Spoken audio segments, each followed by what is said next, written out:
आज भी जिंदा हैं रामायण काल के ये 7 लोग जिनके होने का आज भी प्रमाण मिल रहे हैं।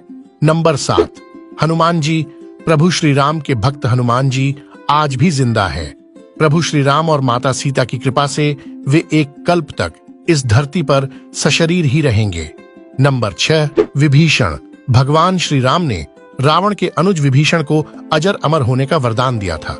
विभीषण जी सप्त चिरंजीवियों में एक हैं और अभी तक विद्यमान हैं। विभीषण को भी हनुमान जी की तरह चिरंजीवी होने का वरदान मिला है। वे भी आज सशरीर जीवित हैं। नंबर 5, काकभूषुंडी। भगवान गरुड़ को राम कथा सुनाने वाले काकभूषुंडी को उनके गुरु लोमश ऋषि ने इच्छा मृत्यु का वरदान दिया था। दरअसल लोमश ऋषि के शाप के चलते काकभूषुंडी कौवा बन गए थे। लोमश ऋषि को बाद में इसका पश्चाताप हुआ। तब उन्होंने काकभूषुंडी को बुलाकर शाप से मुक्त होने के साथ ही राम मंत्र दिया और इच्छा मृत्यु का वरदान भी दिया। कहते हैं कि कौए का शरीर पाने के बाद ही राम मंत्र मिलने के कारण उस शरीर से उन्हें प्रेम हो गया और वे कौए के रूप में ही रहने लगे। कालांतर में काकभूषुंडी के नाम से पहचाने गए। नंबर 4, लोमश ऋषि। लोमश ऋषि परम तपस्वी तथा विद्वान थे। इन्हें पुराणों में अमर माना गया है। हिंदू महाकाव्य महाभारत के अनुसार ये पांडवों के ज्येष्ठ भ्राता युधिष्ठिर के साथ तीर्थ यात्रा पर गए थे और उन्हें सब तीर्थों का वृत्तांत बतलाया था। लोमश ऋषि बड़े बड़े रोमों या रों वाले थे।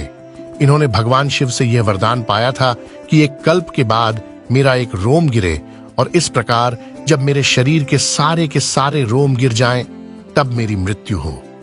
नंबर 3, जामवंत। अग्नि के पुत्र जामवंत को भी प्रभु श्री राम से कल्प के अंत तक जीवित रहने का वरदान मिला हुआ है। माना जाता है कि देवासुर संग्राम में देवताओं की सहायता के लिए जामवंत का जन्म अग्नि के पुत्र के रूप में हुआ था। उनकी माता एक गंधर्व कन्या थीं। सृष्टि के आदि में प्रथम कल्प के सतयुग में जामवंत जी उत्पन्न हुए थे। जामवंत ने अपने सामने ही वामन अवतार को देखा था। वे राजा बलि के काल में भी थे। राजा बलि से 3 पग धरती मांगकर भगवान वामन ने बलि को चिरंजीवी होने का वरदान देकर पाताल लोक का राजा बना दिया था। वामन अवतार के समय जामवंत जी अपनी युवावस्था में थे। जामवंत को चिरंजीवियों में शामिल किया गया है। नंबर 2, मुचुकुंद। मानधाता के पुत्र मुचुकुंद त्रेतायुग में इक्ष्वाकु वंश के राजा थे। मुचुकुंद की पुत्री का नाम शशिभागा था। एक बार देवताओं के बुलावे पर देवता और दानवों की लड़ाई में मुचुकुंद ने देवताओं का साथ दिया था, जिसके चलते देवता जीत गए थे। तब इंद्र ने उन्हें वर मांगने को कहा। उन्होंने वापस पृथ्वीलोक जाने की इच्छा व्यक्त की। नंबर 1, परशुराम।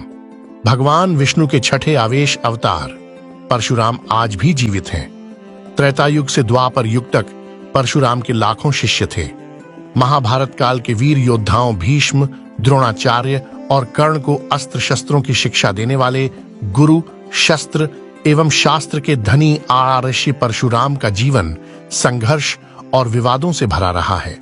सतयुग में जब एक बार गणेश जी ने परशुराम को शिव दर्शन से रोक लिया तो रुष्ट परशुराम ने उन पर परशु प्रहार कर दिया, जिससे गणेश का एक दांत नष्ट हो गया और वे एक दंत कहलाए। त्रेता युग में जनक, दशरथ आदि राजाओं का उन्होंने समुचित सम्मान किया।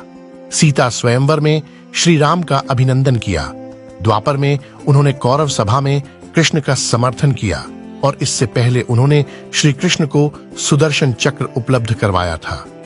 द्वापर में उन्होंने ही असत्य वाचन करने के दंड स्वरूप कर्ण को सारी विद्या विस्मृत हो जाने का श्राप दिया था। उन्होंने भीष्म, द्रोण व कर्ण को शस्त्र विद्या प्रदान की थी। इस तरह परशुराम के अनेक किस्से हैं। कठिन तप से प्रसन्न हो भगवान विष्णु ने उन्हें कल्प के अंत तक तपस्यार्थ भूलोक पर रहने का वर दिया। भगवान परशुराम किसी समाज विशेष के आदर्श नहीं है। वे संपूर्ण हिंदू समाज के हैं और वे चिरंजीवी हैं। उन्हें राम के काल में भी देखा गया और कृष्ण के काल में भी।